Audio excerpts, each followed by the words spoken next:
Ciao amici, come avete visto negli ultimi giorni ho pubblicato dei video con in sovraimpressione il tachimetro in maniera tale da mostrare la velocità alla quale andavo in giro con la mia Zenbike. Ora, creare un filmato di questo tipo si è rivelato un pelino più complicato di quello che mi aspettassi. Per una serie di motivi. Comincio col dirvi che non ho una action cam dotata di GPS, quindi come le GoPro. Dunque, per aggiungere questo dettaglio, quindi quello della velocità, ho dovuto mettere insieme le informazioni del video che ho registrato con una action cam che registra in formato MOV. Questo è un dettaglio che risulterà interessante tra poco. Quindi ho integrato il video con le informazioni pervenute dal GPS del mio cellulare, che sono informazioni che salvo direttamente su Strava, quindi sulla traccia che Strava registra in automatico ogni qualvolta effettuo le mie attività. Quindi vediamo un pochino insieme come fare per mettere insieme video e dati di velocità e produrre quello che avete visto negli ultimi miei due video. Quindi le immagini di quelle cazzate che faccio con il dettaglio della velocità. In primis ci servono il video, quindi questo è banale, attacchiamo la webcam, la action cam al PC e ci scarichiamo il file in formato nel formato a cui viene registrato, nel mio caso MOV, meglio se è registrato in MP4 perché l'MP4 è più facile da gestire in fase di montaggio. Per quanto riguarda invece il file dei dati di GPS, io lo recupero direttamente da Strava, quindi entro nella mia attività su Strava, quindi nel giro che ho fatto, e premendo i tre puntini c'è proprio la possibilità di fare esporta GPX, quindi questa è la traccia e il file di testo che contiene tutti i dati di quello che è stato il giro. Dunque, tramite questi dati che indicano la mia posizione nei vari istanti di tempo, è possibile desumere quella che è la velocità alla quale io viaggiavo.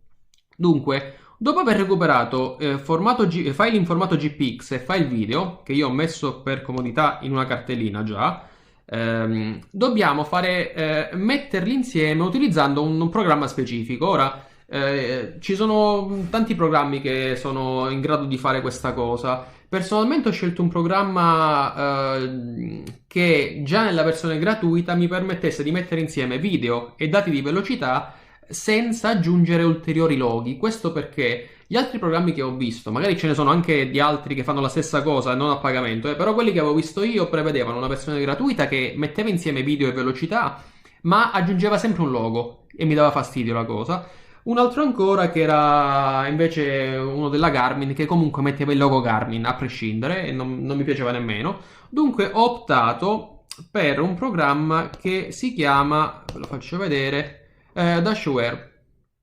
Quindi questo programma è totalmente gratuito e diciamo c'è una limitazione, cioè quantomeno questa è la limitazione che ho trovato io, poi magari c'è anche modo di bypassarla, però nel mio caso dava sempre errori se volevo creare dei filmati con una risoluzione in Full HD, ma si fermava in formato HD, che però per quello che serviva a me andava bene lo stesso.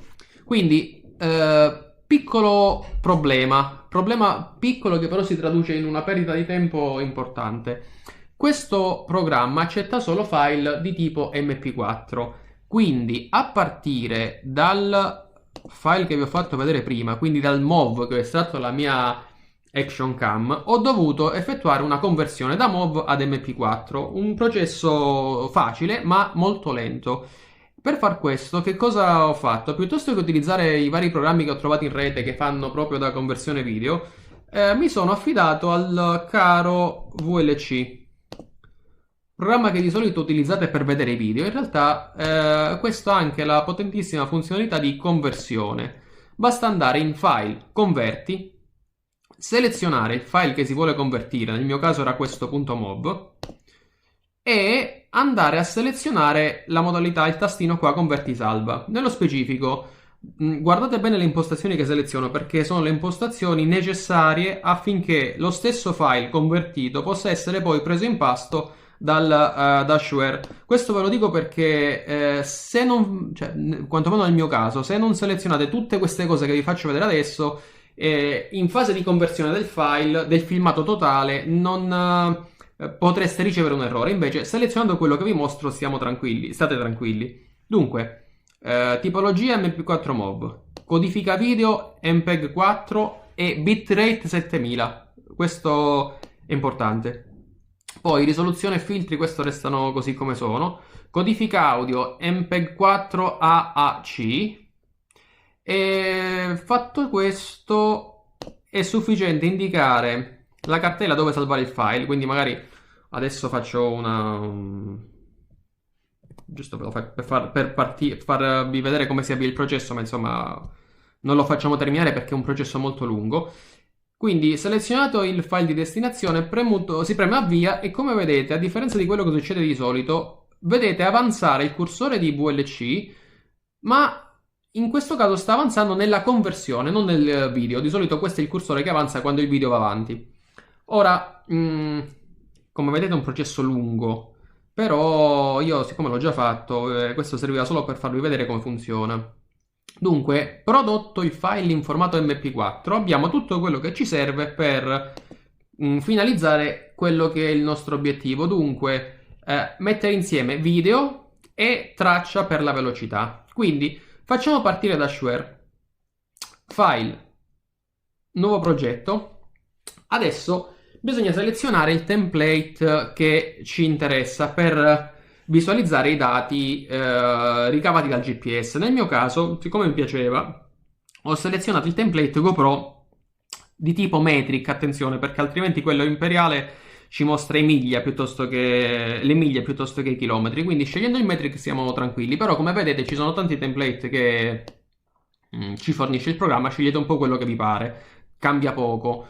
Vi faccio vedere come ho fatto io. Quindi scelto il template metrico.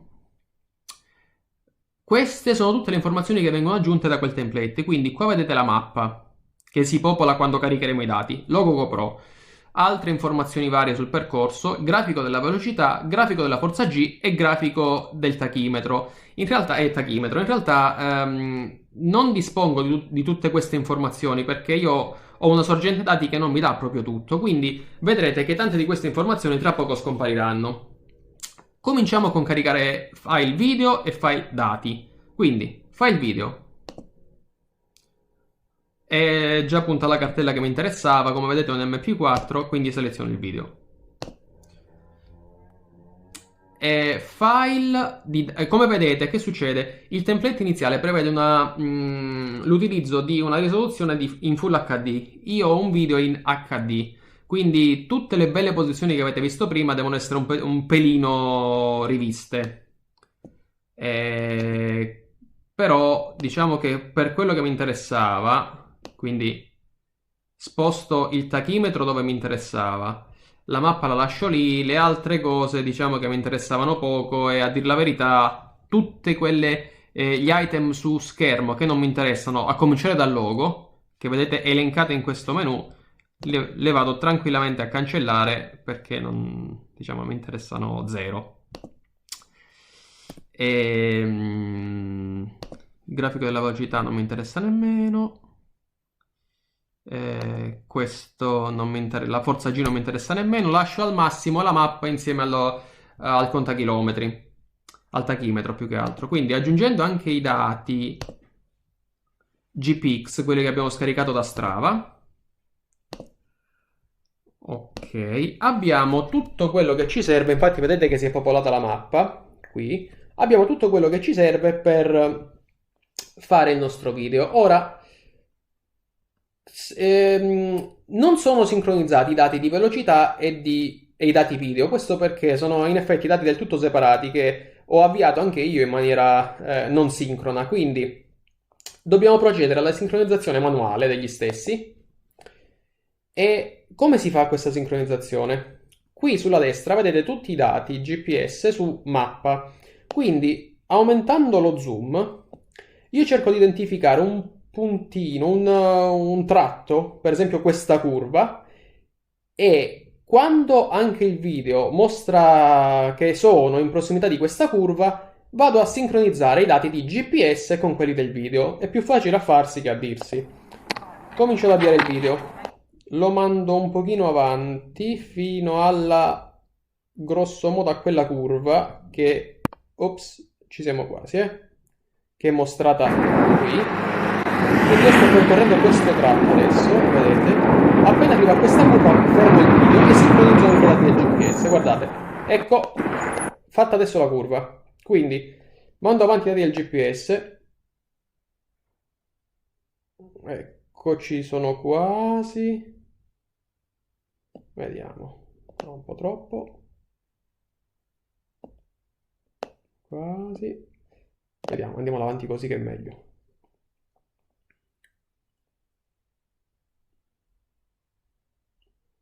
Intanto vedete che cambia la velocità. Sono grosso modo in prossimità della curva. Ho appena fatto la curva. Vediamo. Ok, potrebbe essere adesso un allineamento corretto. Quindi che vado a fare? Vado a spuntare la sincronizzazione. Quindi sincronizzo adesso così i dati col video, i dati del GPS con quelli del video. Vediamo se sono coerenti. Vediamo se prendo velocità.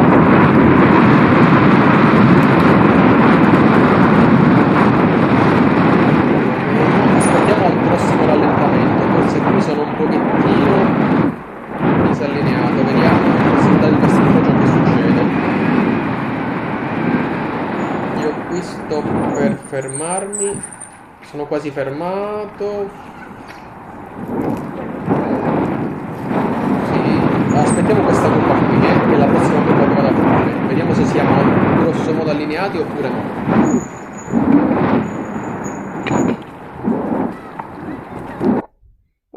Sembra di sì. Più o meno. Questo è un lavoro certosino, poi, però in questo caso sembriamo più o meno allineati. Dunque, se il video rispecchia un po' quello che è la resa, quindi aggiungere la velocità piuttosto che la mappa, e sono sincronizzati più o meno come vedete, non vi resta che fare file, create video, scegliere la destinazione, vabbè, lasciamo stare quella di default che ci interessa.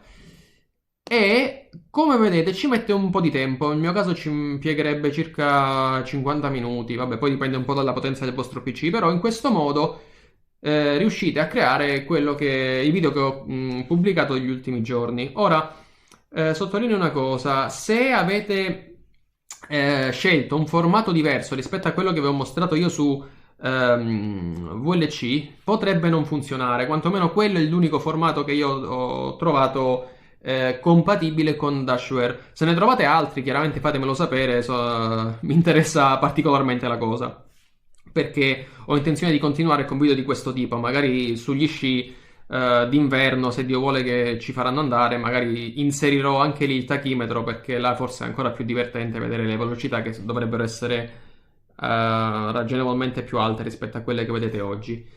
E niente, al solito lasciatemi i vostri commenti, i vostri suggerimenti, le vostre critiche, benvengano, e spero di esservi stato utile. Vi saluto, ciao a tutti!